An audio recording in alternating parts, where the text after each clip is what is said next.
അത്രയും മനോഹരമായ ഒരു പാട്ടായിരുന്നു. അതുപോലെ തന്നെ നമ്മുടെ കൂടപ്പിറപ്പുകൾ ഒരുപാട് ആസ്വദിച്ചു. അവർക്ക് തന്നെ അറിയുന്നില്ല. എനിക്ക് തുടക്കത്തിൽ തന്നെ നമ്മുടെ CH സെന്ററിന്റെ ഞാൻ നന്ദി പറയാനാണ് ദൗത്യമെങ്കിലും നമ്മുടെ സെക്രട്ടറി പറഞ്ഞിരിക്കുന്നത്. എന്നിരുന്നാലും എനിക്ക് CH സെന്ററിന്റെ മഹത്വത്തിനെ കുറിച്ചിട്ട് ഇവിടെ പറയാനുണ്ട്. പ്രത്യേകിച്ചിട്ട് ചില കാര്യങ്ങൾ ജീവകാരുടെ മേഖലയിൽ ഞാൻ ചെയ്യുന്നതിൽ കൂടി എടുത്തു പറയുന്നത് പൊതുവെ എനിക്ക് ഇഷ്ടമല്ല, മിക്ക ആൾക്കാർക്കും അത് ഇഷ്ടമല്ല. പക്ഷെ ഇന്നും എനിക്ക് പറയാതിരിക്കാൻ വയ്യ. ഇവിടെ ഒരു all India association for protection for orphanages എന്ന് പറഞ്ഞ ഒരു ഓർഗനൈസേഷൻ ഉണ്ട്. അതൊരു NGO ആണ്, ഗവൺമെന്റ് തലത്തിലല്ല, ഗവൺമെന്റ് അണ്ടറിലല്ല, NGO ആണ്. അതിൽ 169 സ്ഥാപനങ്ങൾ ഓൾഡ് ഏജ് ഹോമായിട്ടും ഓർഫനേജസ് ആയിട്ടുണ്ട്. അതിൻ്റെ ഒരു കണ്ണൂർ ജില്ലയുടെ 3 വർഷത്തെ മുൻ പ്രസിഡന്റ് ആയിരുന്നല്ലോ. അപ്പോൾ പല സ്ഥാപനങ്ങളുമായിട്ട് നമ്മൾ ബന്ധപ്പെടുമ്പോൾ നമുക്ക് ഓരോ സ്ഥാപനത്തിൻ്റെയും രീതികൾ പ്രത്യേകം മനസ്സിലാവും. ഇപ്പൊ എനിക്ക് ഇവിടെ എടുത്തു പറയാനുള്ളത് എന്താണോ, CH സെന്റർ എന്ന് പറയുന്നത്, പ്രത്യേകിച്ച് ഈ അളയോർ CH സെന്റർ എൻ്റെ ജീവകാരുടെ എക്സ്പീരിയൻസിൽ ഞാൻ പറയുന്നത് അൽഹംദുലില്ലാഹ് എപ്പോഴും ഞാൻ വിളിച്ചാൽ കേൾക്കുന്ന ഒരു സ്ഥാപനമാണ്. അതും നമ്മൾ വൃദ്ധസദനം ഓൾഡ് ഏജ് ഹോം എന്നൊക്കെ പറയുമ്പോൾ നമ്മുടെ മനസ്സിൽ പോവാം വീട്ടിൽ ഉപേക്ഷിക്കുന്ന ആൾക്കാർ മാത്രമാണെന്നാണ്. പക്ഷെ എനിക്ക് എടുത്തു പറയാനുള്ളത് വീട്ടിൽ ഉപേക്ഷിക്കുന്ന ആൾക്കാർ മാത്രമല്ല. ഞാൻ പറയാൻ പഠിക്കുന്ന ഒരു കാര്യം എനിക്കിവിടെ പറയാതിരിക്കാൻ വയ്യില്ല. അത്രയും മനോഹരമായ ഒരു ചടങ്ങാണ്. അപ്പോൾ നമ്മുടെ ഇവിടെ ഇരുന്നൊരു അമ്മയുണ്ട്. അമ്മ ഞാനൊരു 1 വർഷം മുമ്പേ, എൻ്റെ നേറ്റീവ് അഴീക്കലാണ്. അഴീക്കൽ ഒരു വറാന്തയിൽ നിന്ന് പൊതുവെ നമ്മളങ്ങനെ ഞാൻ അമ്മനെ ഒന്ന് ചേർത്ത് പിടിക്കാം. അപ്പോൾ അമ്മ ഇതാണ് അമ്മ. കാരണം ഇതുപോലെ സ്ത്രീകളിൽ നിന്ന് ഒരുപാട് ആൾക്കാരെ നമ്മൾ എടുക്കാറുണ്ട്. അത് ഏറ്റവും നമ്മുടെ കഴിഞ്ഞിട്ട് സ്വീകരിക്കുന്നത് ഈ 169 സ്ഥാപനങ്ങളുടെ ഇടയിൽ ഞാൻ തണലിൻ്റെ ഒരു മെമ്പറാണ്. തണലിൽ അങ്ങനെ കുറ്റം പറയുന്നതല്ല, തണലും തറവാടൊക്കെ സ്വീകരിക്കാറുണ്ട്. എന്നിരുന്നാലും CH സെന്ററിലെ ഞാൻ ആദ്യം വിളിക്കും.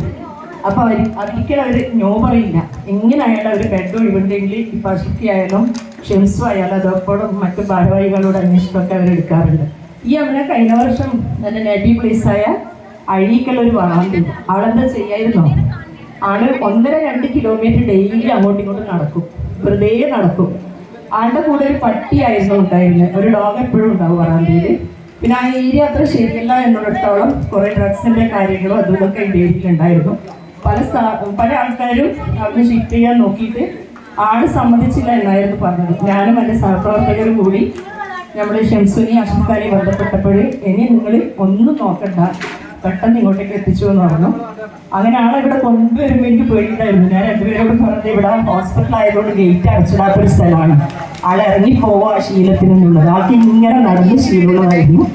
നല്ലൊരു മോശപ്പെട്ട ഒരു രീതിയിലായിരുന്നു ആളുണ്ടായിരുന്നത്. അൽഹംദുലില്ലാഹ് ഒരുപാട് സന്തോഷം. ഞാൻ ഈ ഒരു സദസ്സിൽ ഇന്ന് ഞാൻ ഏറ്റവും കൂടുതൽ സന്തോഷിച്ചത് എല്ലാ ഇൻമേറ്റ്സ് എല്ലാ കൂടപ്പിറപ്പുകളും ഒരുപാട് ആസ്വദിച്ചിട്ടുണ്ട്. പക്ഷെ ഈ അമ്മയുടെ വർഷങ്ങളോളായിട്ടുള്ള വറാന്തയിലുള്ള യുദ്ധത്തിൽ ഈ അമ്മ ഇന്ന് ആസ്വദിച്ചത് ഒരുപാട്, അതും വളരെ മനോഹരമായിട്ടുള്ള ഗാനങ്ങൾ. അപ്പൊ അള്ളാഹു നിങ്ങളുടെ സ്വരങ്ങൾ നിലനിർത്തി തരട്ടെ, നിങ്ങൾക്ക് ആരോഗ്യം തരട്ടെ. നമ്മുടെ CH സെന്ററിനോടൊപ്പം എല്ലാ തരത്തിലും നമ്മോടൊപ്പം ഉണ്ടാവുമെന്ന് ഞാൻ ഒരു വെൽവിഷറാണ് CH സെന്ററിൽ. അപ്പോൾ ഉണ്ടാവണമെന്ന് ഉണ്ടാവുമെന്ന് പ്രതീക്ഷിക്കുന്നു. അപ്പോൾ നമ്മുടെ കൂടെ ഉണ്ടാവണം ഇൻഷാ അല്ലാഹ്. നിങ്ങൾ ഇത്രയും എഫേർട്ട് എടുത്തത് ഫിസിക്കലി, നിങ്ങളുടെ മെന്റലി ഫിസിക്കലി നിങ്ങൾ ഇവർക്ക് ഇത്രയും ആവേശവും സന്തോഷവും ഒരുപാട് കൊടുത്തു. നമുക്ക് എല്ലാവർക്കും ഒരുപാട് സന്തോഷമുണ്ട്. അള്ളാഹുവിൻ്റെ എല്ലാ അനുഗ്രഹങ്ങളും നമ്മുടെ മാനേജ്മെന്റിനും ചെയർമാനും സെക്രട്ടറിക്കും അതുപോലെ ഇതിന് കൈവച്ച ഓരോരുത്തർക്കും മൈക്ക് ആൻഡ് സൗണ്ട് എല്ലാവർക്കും ഭാരവാഹികളും മെമ്പേഴ്സിനും എല്ലാവർക്കും അള്ളാഹു അനുഗ്രഹിക്കട്ടെ. ഇതുപോലുള്ള ഒരുപാട് പേരെ സ്വാതന്ത്ര്യപ്പെടുത്താൻ പഠിച്ചാൽ നമുക്ക് വലിയ ഒരു സംരംഭം തുടങ്ങാനുണ്ട്. അതിനെല്ലാവരും എല്ലാ അർത്ഥത്തിലും സഹകരിക്കാൻ വേണ്ടിയിട്ട് അപേക്ഷിക്കുന്ന ഈ ഒരു അവസരത്തിൽ ഇൻഷാ അല്ലാഹ് എല്ലാവർക്കും നന്ദി. അസ്സലാമു അലൈക്കും.